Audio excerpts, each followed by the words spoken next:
Hi, welcome to the Underground's version of The View. I'm your host, Goblin, and these are my two special guests. I'm Christian. Bones.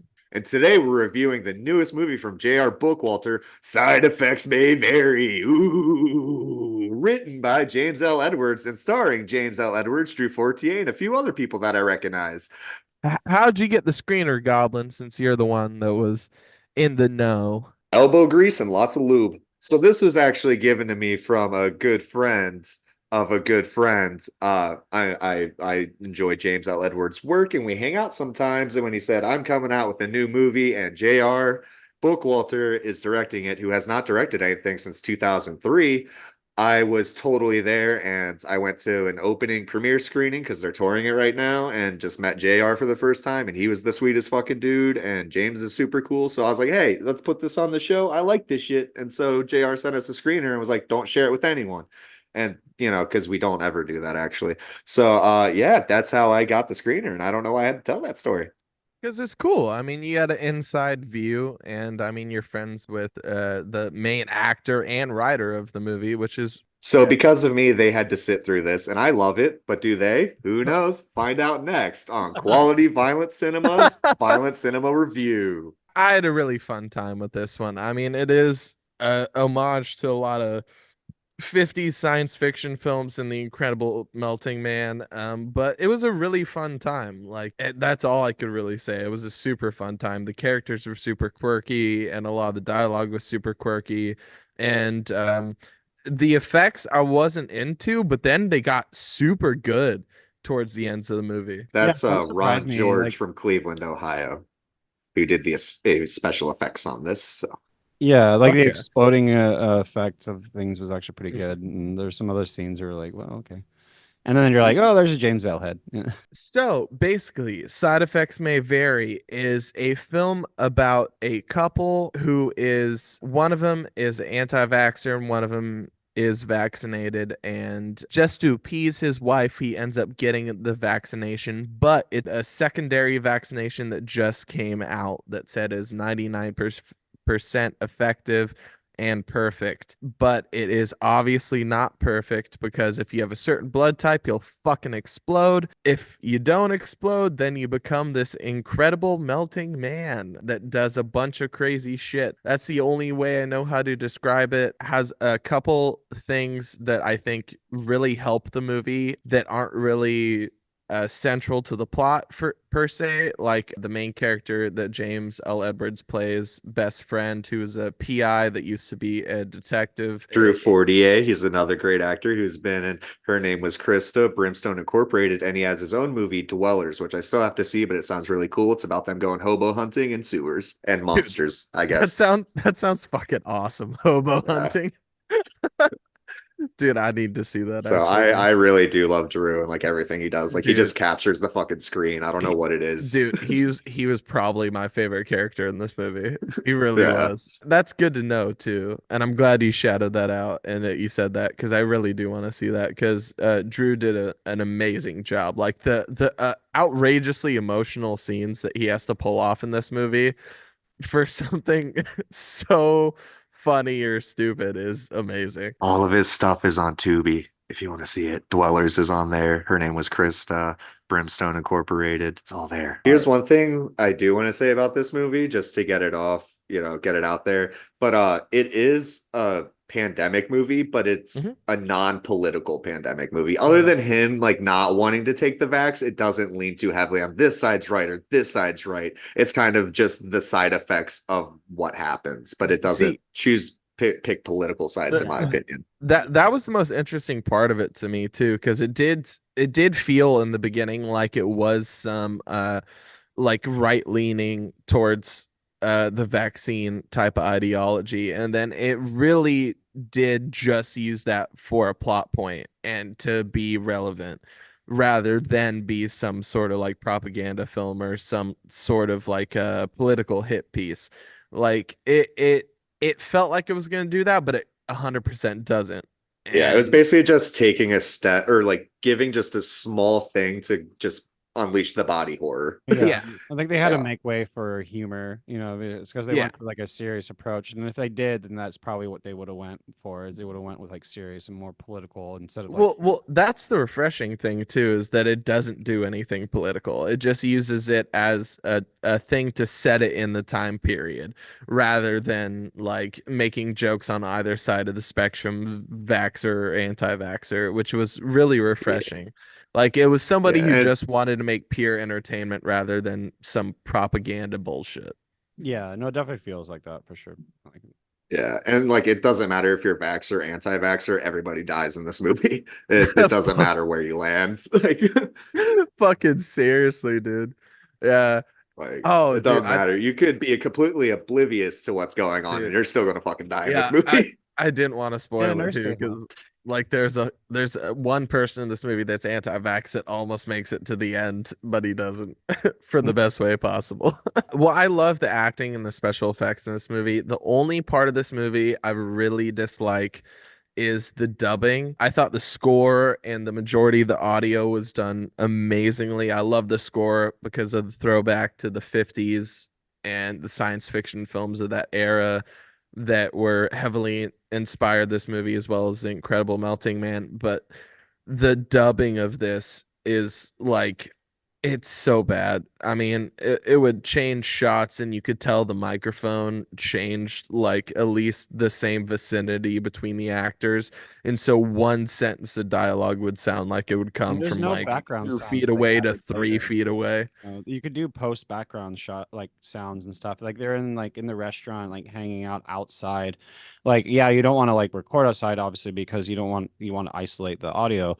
But like, where's the background sounds? She's like, you forgot entirely. Like, there's See, this is something I never noticed the twice that I saw it until you mentioned it. And then when I was rewatching it today, there's like a couple scenes where they're in the car, and I'm like, well, there could at least be like a little traffic sounds going on or something. It's just kind of dead quiet and them talking. It's But so once you pointed it out, I was like, okay.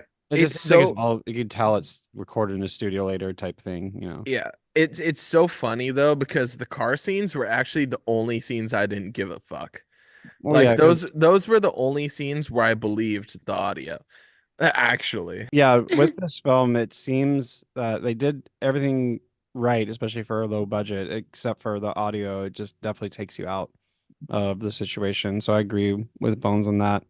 But yeah, the gore is very good. I think the sticky kind of oozing kind of like grab too is I think that's always effective. The interesting thing about the gore to me is that it was like it wasn't very good in the beginning. It was very basic, and then just slowly got so much better throughout the film.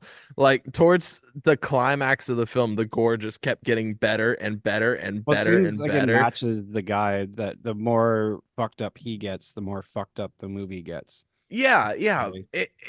To be honest, yeah, yeah, that's the perfect way to explain it. Yeah, I mean, Because he's like, literally basically deteriorating away and taking everybody out with him.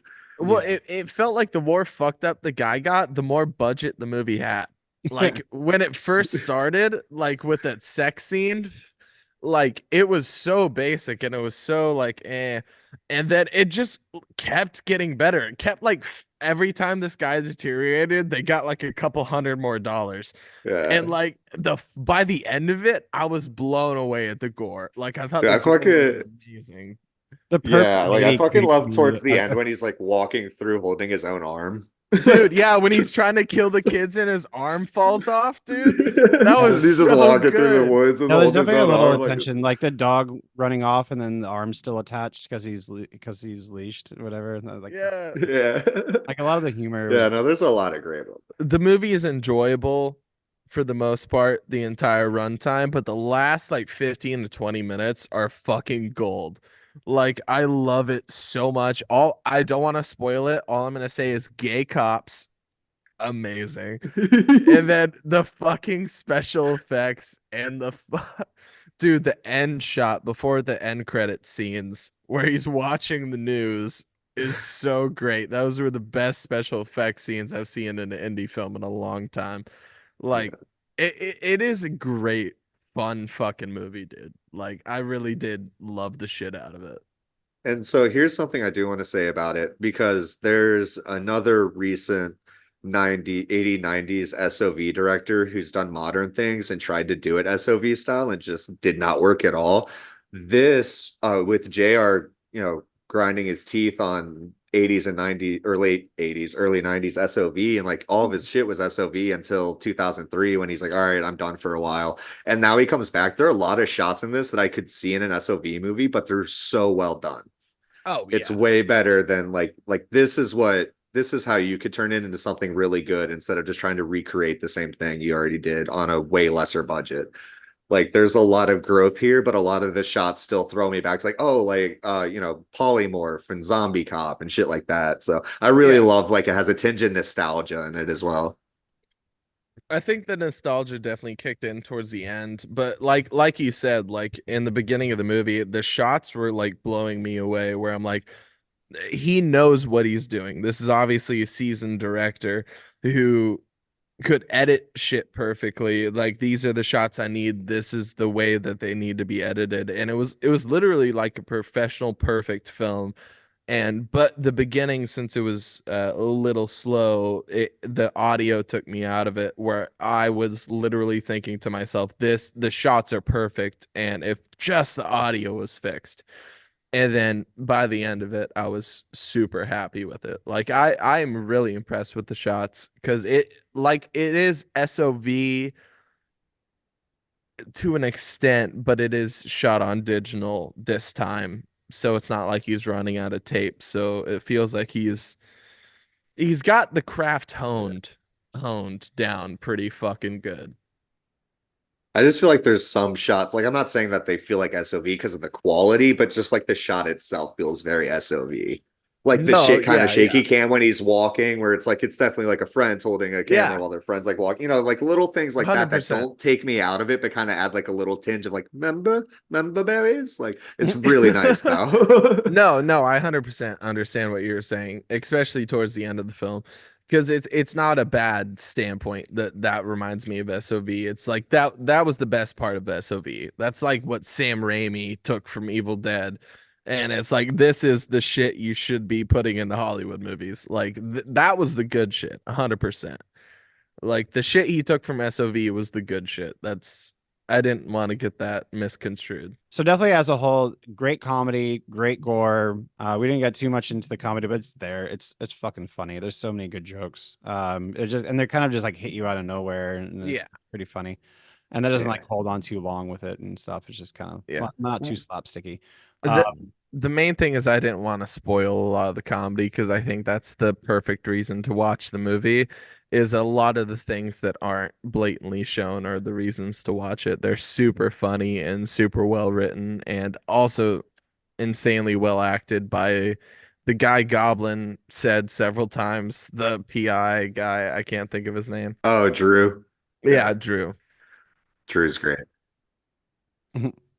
Yeah. Yeah, no, I also didn't want to spoil too much on this movie just because they're still touring it right now, which if this is released while it's still touring, check out those dates. But definitely check it out when it comes out. It should be on DVD soon, hopefully once they're done touring it. So I didn't want to get super into it just for the simple fact of like you should just check this out. yeah, I mean, I'm Absolutely. minus a little bit of griping on dubbing.